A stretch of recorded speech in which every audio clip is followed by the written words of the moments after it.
Hello, I'm continuing this video of my favorite horror films from the 1960s with a part 2, but if you haven't already, go check out the first part of this video.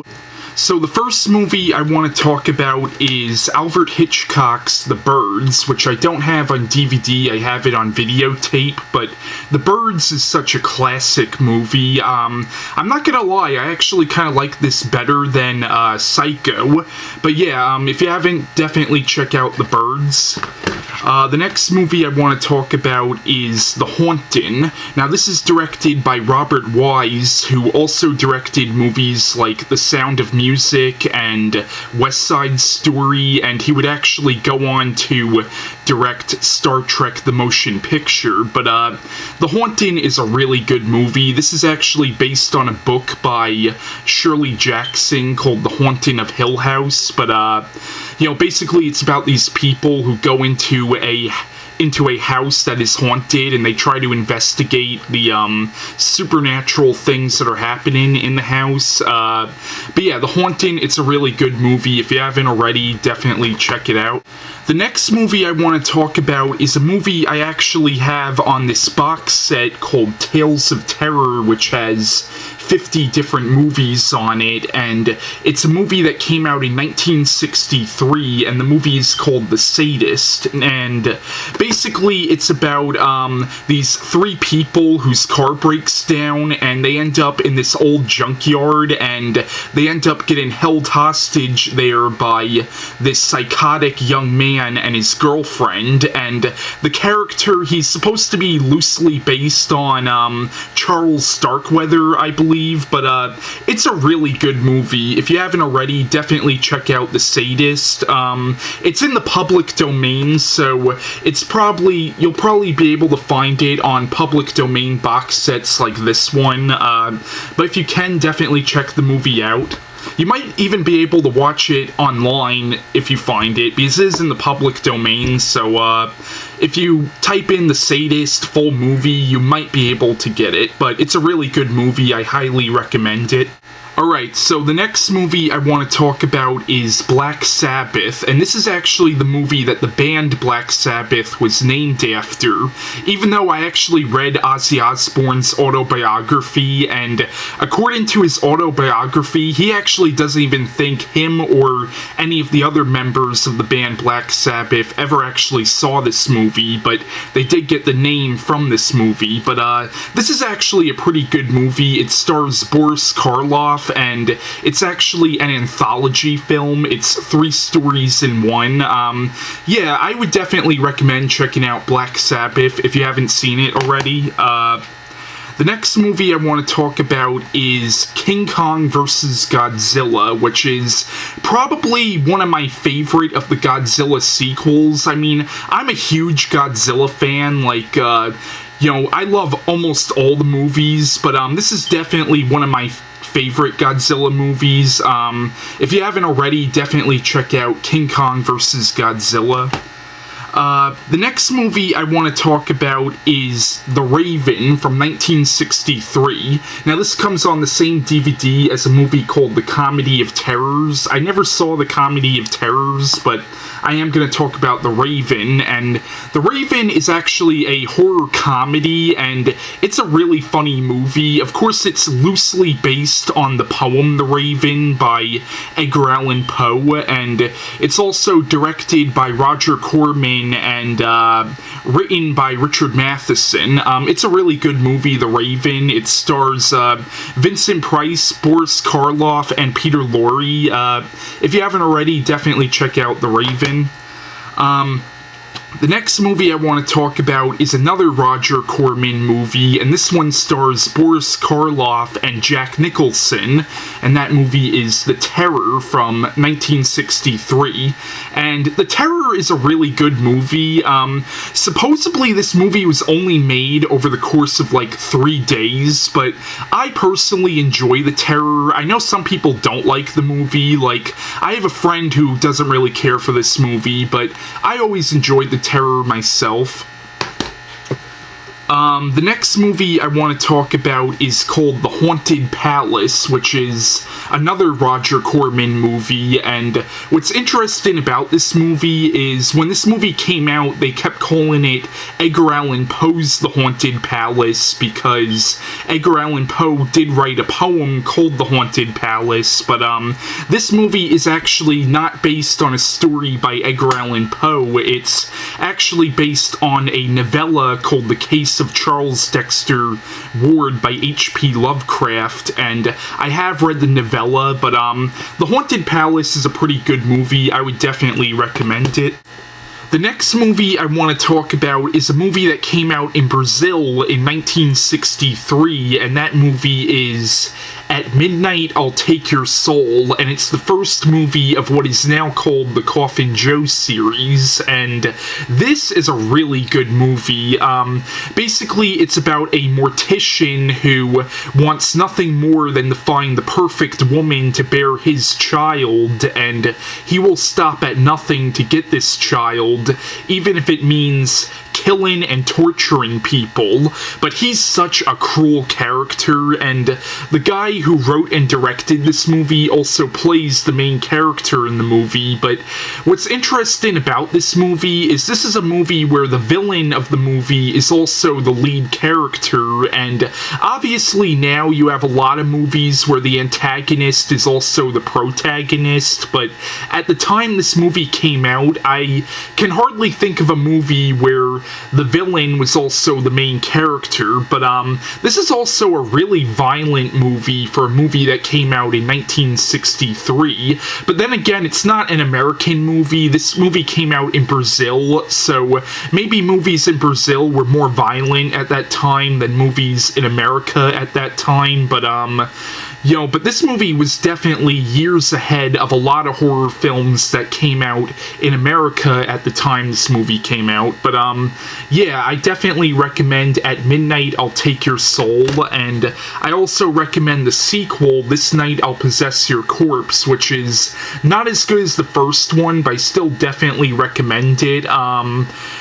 And there's a scene in this movie where the main character gets dragged to hell, like it's just a dream sequence, but it's one of the most disturbing depictions of hell I've ever seen in a movie. But I definitely recommend this movie, and I recommend the first one, At Midnight, I'll Take Your Soul, and I know IFC used to play these movies a lot. I don't know if they still do, though, but definitely I recommend both these movies. The next movie I want to talk about is a movie I have on this box set called Horror Classics, and the movie is The Last Man on Earth with Vincent Price, and I love The Last Man on Earth. Basically, The Last Man on Earth is about a plague which pretty much wipes out the entire human race, with the exception of this one man played by Vincent Price, and basically he's now the last man on Earth, but it turns out that a lot of the plague's victims have ended up coming back from the dead as vampires, and now pretty much vampires have taken over the entire planet, and this one character played by Vincent Price has to survive in this world inhabited by vampires. It's a great movie, and this is also based on the book I Am Legend by Richard Matheson, which is one of my favorite books of all time. I definitely recommend this movie, and I definitely recommend the book I Am Legend that this movie is based on.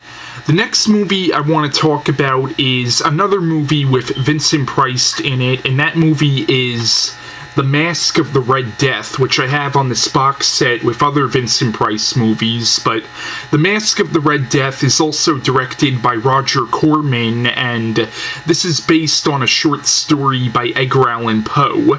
Now, the movie is about this prince who is basically a Satan worshipper, and all the people who live in his castle have all sold their souls to the devil, and what happens is, at the time this movie is happening, happening. There's also a plague going on called the Red Death. But yeah, it's a really good movie. I definitely recommend it. The next movie I want to talk about is not really a good movie, but it's kind of a guilty pleasure, I guess. But it's a movie I have on this box set called Chilling Classics, and the movie is called Jesse James Meets Frankenstein's Daughter, and basically it's about the character of Jesse James, who I know isn't really a character. He was actually a real person, but obviously it's a fictional movie. But basically it's about Jesse James actually meeting a character who's supposed to be the granddaughter of Dr. Frankenstein, and it's a really cheesy movie, but it is fun, so I definitely recommend it. The next movie I want to talk about is another movie I have on the Horror Classics box set, and I actually have this movie on a couple of different box sets because the movie is in the public domain, so I have it on a couple of these public domain box sets, but I just want to show this particular copy of the movie that I have. But that movie, of course, is Night of the Living Dead, and really, what is there to say about Night of the Living Dead, which hasn't already been said? It, of course, is considered to be one of the greatest horror movies ever made, and this pretty much made the zombie genre into what it is now, because if it wasn't for Night of the Living Dead, we wouldn't have stuff like Resident Evil and The Walking Dead. Like, pretty much all these zombie movies and zombie shows were all inspired by this movie, and of course the film is written and directed by George A. Romero, and what's really cool about Night of the Living Dead is the fact that it's also a political satire. But Night of the Living Dead is a great movie, and I'm even wearing a t-shirt for Night of the Living Dead right now. But yeah, if you haven't seen Night of the Living Dead, I highly recommend it. But once again, I'm pretty sure there's very few people watching this video who haven't seen Night of the Living Dead. Like, it's one of those movies that I think pretty much everybody has seen at least once in their life. The next movie I want to talk about is Rosemary's Baby, which came out in 1968, and this film is written and directed by Roman Polanski and is based on the book by Ira Levin, and this is a great movie. Basically, it's about a woman named Rosemary who moves into this apartment building in New York City with her husband Guy, and she finds out that the building has a history, and what happens is she notices something strange about all her neighbors, and you eventually find out that all the people living with her in this apartment building, including her husband, are not what they appear to be. And in the movie she gets pregnant, and let's just say all the things that are happening to her, it all has something to do with her baby, but I don't want to give it away though. But this is a great movie, and it's actually a really scary premise, because the whole premise of the movie is the idea that everybody who you think are your friends are really working against you or only using you for something much bigger than yourself. That's like the main premise of the movie, and it really is a horrifying premise when you stop to think about it. But yeah, Rosemary's Baby is a movie I definitely recommend, and I have read the book by Ira Levin that this movie is based on, and I actually think the movie is pretty true to the book. But yeah, that's Rosemary's Baby. The next movie I want to talk about is Witchfinder General, and this movie also goes by the title The Conqueror Worm. Now, basically the movie is about a witch hunter played by Vincent Price named Matthew Hopkins, who is actually a real witch hunter.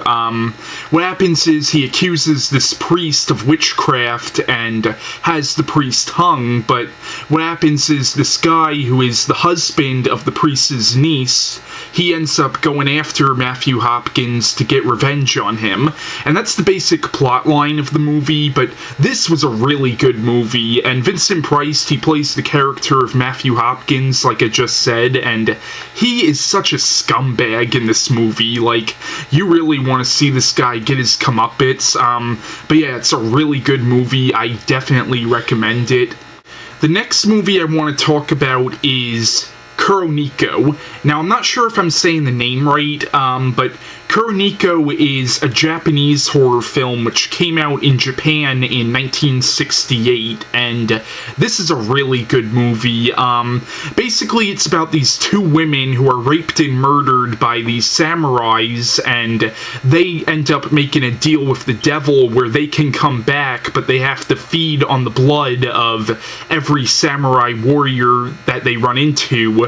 But what happens is, this guy, who as it turns out was the son of one of these women and the husband of the other woman, he ends up becoming a samurai himself, and when the spirits of these two women start feasting on the blood of different samurais, he's ordered by his master to find out who these two spirits are and kill them, and then he finds out that they're actually the spirits of his mother and wife, and and it's a really kind of heartbreaking story because it's really about having to make difficult decisions. Like, these two women have made a deal with the devil where they will kill every samurai that they run into, and he made a deal with his master that he will kill these two spirits, who, as it turns out, are his mother and wife. So, it's a very interesting movie. It's actually a really sad movie, and it's also a beautifully shot movie, too. Like, the cinematography in this movie is absolutely beautiful. But